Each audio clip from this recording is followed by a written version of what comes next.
بسم اللہ الرحمن الرحیم وما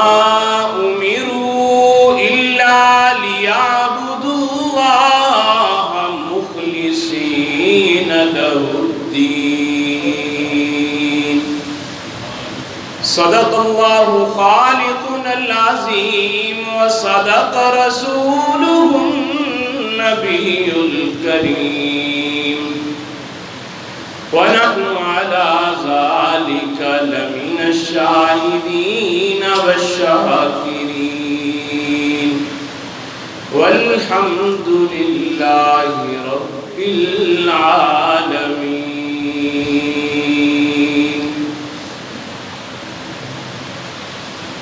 اپنے کسی عمل پہ سہارا ہی نہیں ہے، اپنے کسی عمل پہ سہارا ہی نہیں ہے، اب توبہ کیے بغیر گزارا ہی نہیں ہے. میں نے ہر زاویے سے دیکھا ہے مولا تیری رحمت کا تو کوئی کنارہ ہی نہیں ہے. سب حضرات عقیدت اور محبت کے ساتھ نماز والا درود پاک پڑھیں. اللہم صلی علی محمد وعلی آل محمد كما صليت على إبراهيم وعلى آل إبراهيم إنك حميد مجيد.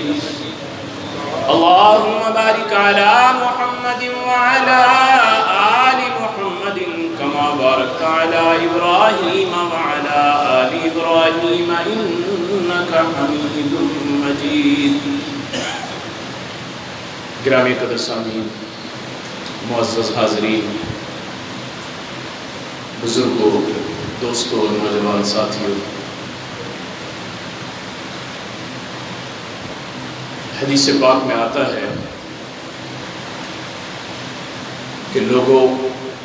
اخلاص کے ساتھ اعمال کیا کرو، لوگوں اخلاص کے ساتھ اعمال کیا کرو. اللہ رب العزت وہی عمل قبول فرماتے ہیں جو خالص اسی کے لیے کیا گیا، اور جو عمل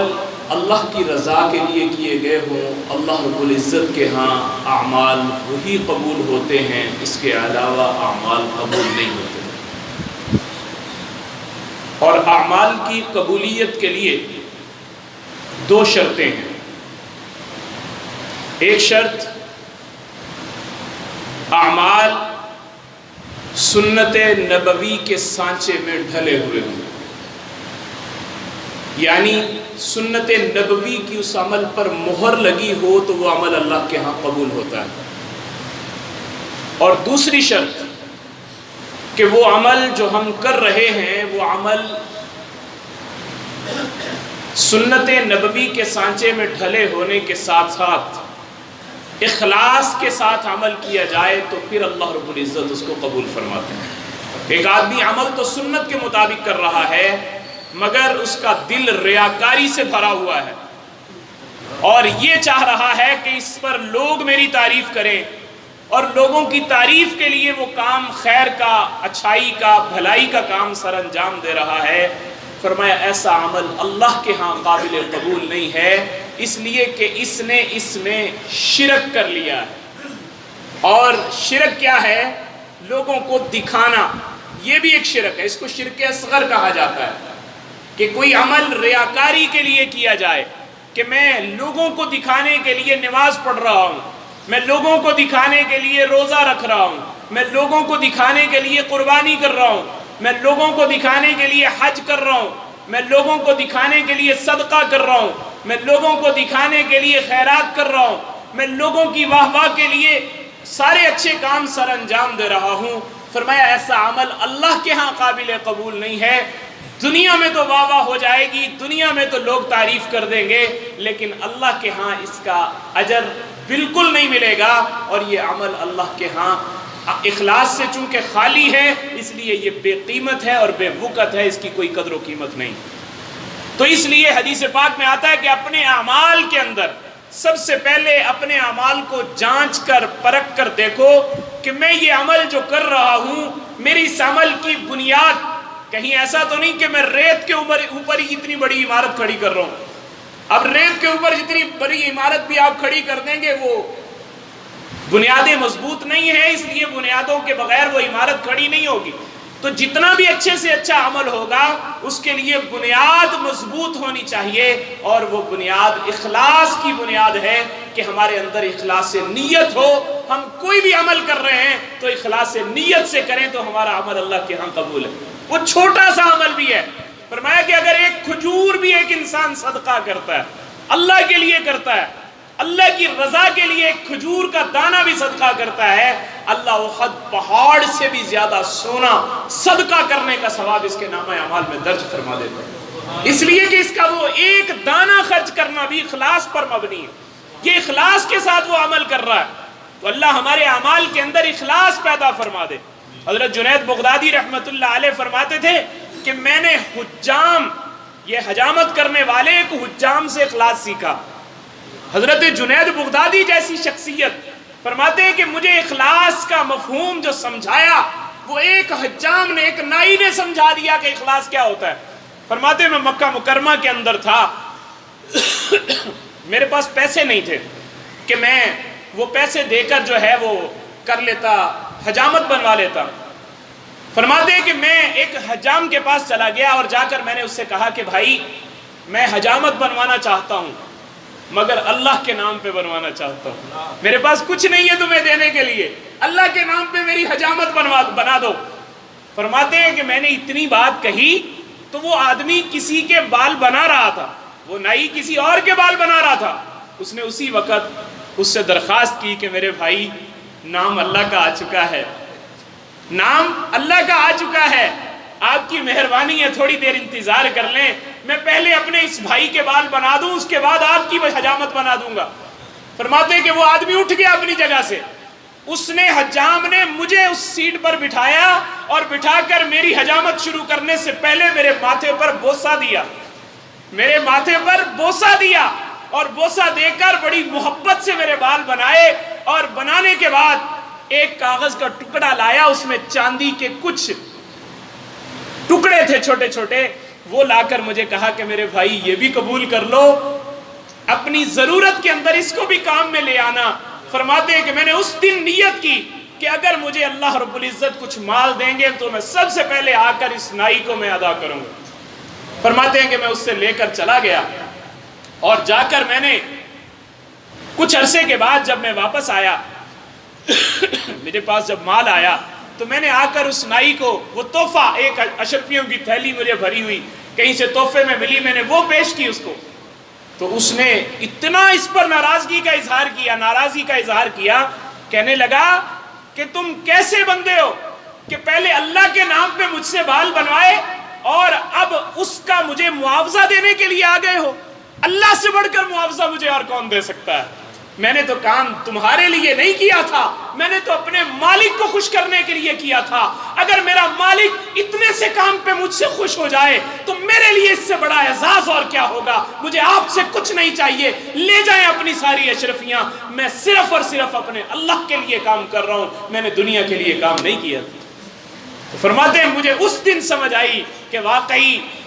یہ حجام بھی اخلاص سکھانے میں ماہر تھا، اس نے میرے جیسے آدمی کو اخلاص سکھا دیا. جنید بغدادی رحمت اللہ علیہ جیسے شخص کو ایک نئی اخلاص سکھا کر جا رہا ہے. میرے بھائیوں، مجھے اور آپ کو اپنے اعمال پر غور کرنے کی ضرورت ہے کہ ہم صبح و شام نیک اعمال کرتے ہیں، صبح و شام خیر کے کام کرتے ہیں، صبح و شام بھلائی کے کام کرتے ہیں، ضرور کریں. لیکن ایمان کا سب سے بڑا ڈاکو شیطان ہے. شیطان آ کر سب سے پہلے اور کچھ نہیں کرتا، وہ صرف ہماری نیت میں زہر کا انجیکشن لگا دیتا ہے، وہ صرف آ کر ہماری نیت برباد کر دیتا ہے. اس لیے کہ اس کو پتہ ہے جب اس کی نیت خراب ہو گئی اس کا سارا کام کیا ہوا بھی برباد ہو جائے گا۔ اپنے عمل کو برباد ہونے سے بچانے کے لیے عمل کرتے وقت، عمل کے شروع میں بھی، عمل کے درمیان میں بھی، عمل کے آخر میں بھی اپنی نیت کو ٹٹولنا کہ میں یہ کام جو کر رہا ہوں میں کیوں کر رہا ہوں، اپنے دل کو کہنا۔ اگر شیطان دل میں بات ڈال بھی دے تو لا حول ولا قوت الا باللہ پڑھ کر کہیں مولا میں یہ کام لوگوں کے لیے نہیں کر رہا، مولا میں تو یہ کام آپ کے لیے کر رہا ہوں، مجھے آپ کی نظر کرم کی ضرورت ہے، مجھے آپ کی رحمت کی ضرورت ہے، مجھے آپ کے فضل کی ضرورت ہے، میں آپ کے لیے یہ عمل کر رہا ہوں، میں دنیا والوں کے لیے یہ عمل نہیں کر رہا۔ حضرت علی رضی اللہ تعالیٰ عنہ میدان جنگ کے اندر ایک دشمن کے سینے کے اوپر بڑی مشکل سے قابو آیا وہ، اور اس کے سینے پر چڑھ کر بیٹھ کے قریب تھا کہ آپ اس کی گردن اڑا دیتے، اس نے کیا کیا، آپ کے چہرے مبارک پر تھوک دیا۔ اب حضرت علی کرم اللہ وجہہ جیسی عظیم شخصیت، وہ بہادر، وہ سپہ سالار، آپ کے چہرے پر جب اس نے تھوکا، حضرت علی رضی اللہ تعالیٰ عنہ اسی وقت اس کو چھوڑ کر پیچھے ہو گئے، چھوڑ کر پیچھے کھڑے ہو گئے۔ اس نے کہا کیا ہوا، آپ پیچھے کیوں ہو گئے، کیوں چھوڑ دیا مجھے، میں نے تو تھوکا اس لیے تھا کہ مجھے جلدی سے ختم کر دو گے، اور آپ نے یہ کیا کیا۔ فرمانے لگے کہ میں نے چہرے پر تھوکنے پر، جب تو نے میرے چہرے پر تھوکا، پہلے میں تجھے قتل کر رہا تھا اپنے اللہ کے لیے، اور جب تو نے میرے چہرے پر تھوک دیا میرے اپنے نفس کا غصہ شامل ہو گیا، میں اپنے لیے تو تجھے قتل کرنا نہیں چاہتا، میں تو اپنے اللہ کے لیے مارنا چاہتا تھا تجھے، تو اللہ کا دشمن تھا، اللہ کے رسول کا دشمن تھا، اللہ کی دھرتی پر بوجھ تھا، میں تو اس لیے تجھے مٹانا چاہتا تھا، میں اپنے نفس کے غصے کی وجہ سے تیری گردن پر تلوار نہیں چلانا چاہتا تھا، اب تو نے جو میرے چہرے پر تھوکا ہے میرا اپنا غصہ شامل ہو گیا، میں اپنے لیے تجھے مارنا نہیں چاہتا۔ اس نے کہا پھر آپ دیر نہ کیجئے، جلدی سے اپنا ہاتھ بڑھائیے، کلمہ پڑھا کر مجھے مسلمان کر دیجئے، کلمہ پڑھا کر مجھے۔ یہ اخلاص کی برکت تھی کہ حضرت علی رضی اللہ تعالیٰ عنہ کا اخلاص اس کافر کے دل میں ایمان کو پیوست کرنے کا سبب بن گیا، ایمان کا پودا ان کے دل کے اندر گاڑنے کا سبب بن گیا کہ حضرت علی رضی اللہ تعالیٰ عنہ نے چونکہ یہ عمل لوگوں کے لیے نہیں کیا تھا، اپنے اللہ کے لیے کیا تھا، اور جو اللہ کے لیے عمل کرتا ہے یقین جانیے گا اللہ اس کا اتنا بڑا اجر عطا فرماتے ہیں کہ انسان اس کو اپنے احاطہ تصور میں بھی نہیں لا سکتا۔ تو انسان اپنے احاطہ تصور میں بھی نہیں لا سکتا کہ میرا اللہ میرے اخلاص سے کیے ہوئے عمل پر مجھے کتنا عطا فرمانے والے ہیں، کتنا مجھے عطا کرنے والے ہیں۔ اور ریاکاری سے بچنا یہ سارے وظائف کی بنیاد ہے، اس کو ام الوظائف کہا جاتا ہے کہ اب آدمی اپنے آپ کو ریاکاری سے بچا لے، سارے وظائف پر یہ بھاری ہے کہ انسان نے اپنا جو عمل کیا ہے اس عمل کو بچا لینا، اخلاص کے ساتھ بچا لینا کہ میں نے یہ اپنا عمل لوگوں کے لیے نہیں کیا، میں تو اپنے اللہ کے لیے کر رہا ہوں کہ اس سے میرا اللہ خوش ہو جائے۔ وَيُسِرُونَ عَلَىٰ أَنفُسِهِمْ وَلَوْ كَانَ بِهِمْ خَصَاصَةٌ۔ مسلمانوں کی صفت اللہ نے کیا بیان کی کہ وہ خود ضرورت مند ہوتے تھے، خود حاجت مند ہوتے تھے، مگر پھر بھی لوگوں کی ضرورت کو پورا کرنا اپنا شعار بنایا ہوا تھا کہ میں کسی اور کے کام آ جاؤں، میں کسی اور کی ضرورت میں اس کا سبب بن جاؤں۔ فرمایا کہ جب یہ انسان کے اندر یہ کڑھن، یہ جذبہ پیدا ہو جاتا ہے، اللہ رب العزت اس انسان کو پھر محروم نہیں کرتے، اللہ اس کو نوازنا شروع کر دیتے، پھر اس انسان کو اللہ نوازنا شروع کر دیتے ہیں، پھر اس کے اعمال پر اللہ اس کو اجر عطا فرمانا شروع کر دیتے ہیں، اور پھر انسان جتنا بھی حضرت خالد بن ولید رضی اللہ تعالیٰ عنہ جنگ یرموک کے اندر حضرت عمر بن خطاب رضی اللہ تعالیٰ عنہ نے سپہ سالار بنا کر بھیجا ان کو، اور جنگ یرموک کے اندر جب تشریف لے گئے، میدان کے اندر چلے گئے، ادھر سے پیچھے سے حضرت عمر رضی اللہ تعالیٰ عنہ کا خط پہنچا، آپ نے لکھا کہ دیکھو اگر تم عام سپاہی کی حیثیت سے میدان جہاد میں لڑنا چاہتے ہو تو لڑ لو، اور اگر عام سپاہی کی حیثیت سے نہیں لڑنا چاہتے تو آپ واپس آ جائیں، آپ کو یہاں پر رہنے کی ضرورت نہیں ہے، اور آپ کو میں سپہ سالاری سے معزول کرتا ہوں۔ اب یہ خط جب لے کر قاصد پہنچا حضرت خالد بن ولید رضی اللہ تعالیٰ عنہ کے پاس، اب ہمارے جیسا کوئی ہوتا اسی وقت کہتا اچھا مجھ سے میرا عہدہ چھین لیا، مجھے میرے منصب سے معزول کر دیا، مجھے کیا ضرورت ہے یہاں لڑنے کی؟ حضرت خالد بن ولید رضی اللہ تعالیٰ عنہ جیسا اخلاص کا پیکر، وہ اسی وقت وہ خط دیکھا تو دیکھ کر کہنے لگے کہ ٹھیک ہے، آپ نے جس کو بھی آپ نے سپہ سالار بنایا ہے، میں اس کی سپہ سالاری کے اندر عام سپاہی کی حیثیت سے لڑنا برداشت کرتا ہوں، اور عام سپاہی کی حیثیت سے لڑے۔ لوگوں نے کہا حضرت آپ کے لیے مشکل نہیں ہوا، آپ نے ایک سپہ سالار ہونے کی حیثیت سے لشکر کو لیڈ کیا، اور پھر اس کے بعد ایک خط کے اوپر آپ کو معزول کر دیا گیا اور آپ کو پچھلی صف میں جا کر عام سپاہی کی حیثیت سے لڑنا پڑا، یہ آپ کے لیے مشکل نہیں تھا؟ فرمایا بالکل مشکل نہیں تھا، اس لیے کہ جب میں سپہ سالار تھا میں اس وقت بھی ایک اللہ کے لیے لڑتا تھا، اور جب میں عام سپاہی تھا میں تب بھی ایک اللہ کے لیے لڑتا تھا۔ میں لوگوں کے لیے نہیں لڑتا تھا، میرا مقصد لوگوں کو دکھانا نہیں تھا، میرا مقصد لوگوں کو دکھانا نہیں تھا، میں لوگوں کی واہ واہ کے لیے نہیں کر رہا تھا، میں تو اپنے اللہ کے لیے کر رہا تھا۔ میرے بھائیوں، ہمیں صحابہ کرام کے اعمال یہ بات بتا کر گئے ہیں کہ اپنے اعمال کو بچاؤ اخلاص کے ساتھ۔ اخلاص سے نیت ہماری اعمال کی قبولیت کے لیے شرط ہے۔ اگر ہمارے اعمال کے اندر جان ہم پیدا کرنا چاہتے ہیں تو اس کے لیے ہمیں اپنے اعمال میں اخلاص پیدا کرنا ہوگا، اور جب ہمارے اعمال میں اخلاص ہوگا نا، ہمارا چھوٹا سا عمل بھی اللہ کے ہاں سے ہمیں بہت بڑا اجر لے کے دے دے گا، بہت بڑا اجر لے کے دے دے گا۔ امام ابو داؤد رحمۃ اللہ علیہ بہت بڑے اللہ والے تھے، امام تھے۔ ابو داؤد شریف حضرت کی کتاب بھی ہے جو سیاہ ستہ میں پڑھائی جاتی ہے، احادیث کی کتاب۔ امام ابو داؤد رحمۃ اللہ علیہ حضرت ایک مرتبہ دریا کے سفر میں کشتی پر جا رہے ہیں، اور جاتے جاتے راستے کے اندر آپ جس کشتی پر جا رہے تھے ساتھ ایک اور کشتی جا رہی تھی، اس کشتی کے اندر سے ایک آدمی نے چھینک ماری تو اس نے کہا الحمدللہ۔ اب چھینک جب آئے تو آدمی کو کیا کہنے کا حکم ہے جی؟ الحمدللہ۔ اور جو سننے والا ہے اس کے لیے کیا حکم ہے؟ یرحمک اللہ، اللہ تم پر رحم کرے۔ اور پھر اس کے لیے جس نے چھینک ماری تھی اس کو دوبارہ کیا کہنا چاہیے؟ یہدیکم اللہ۔ ٹھیک ہے، اب یہ امام ابو داؤد رحمۃ اللہ علیہ جب اس کی کشتی کے پاس سے گزر گئے اور آپ کی کشتی کنارے پر پہنچ گئی، آپ کے کان میں آواز پڑی کہ اس نے الحمدللہ کہا، اس نے الحمدللہ کہا، اور میں اس کو جواب نہیں دے سکا، یرحمک اللہ نہیں کہہ سکا۔ تو آپ نے اسی وقت کشتی والے کو 1 درہم اور ادا کیا، 1 درہم اور ادا کیا۔ فرمایا مجھے اس کشتی والے کے پاس لے چلو، میں اس کو جا کر اس کی چھینک کا جواب دینا چاہتا ہوں۔ اس نے 1 درہم دے کر دوبارہ کشتی لے کر اس کے پاس گئے اور جا کر اسے کہا یرحمک اللہ، اللہ تم پر رحم کرے۔ اور یہ بات کہہ کر صرف اتنے سے مقصد کے لیے 1 درہم خرچ کیا اور اپنی کشتی لے کر دوبارہ کنارے پر پہنچ گئے۔ جب آپ رات کو سوئے، خواب میں کسی نے کہا کہ ابو داؤد نے 1 درہم میں اللہ سے جنت خرید لی،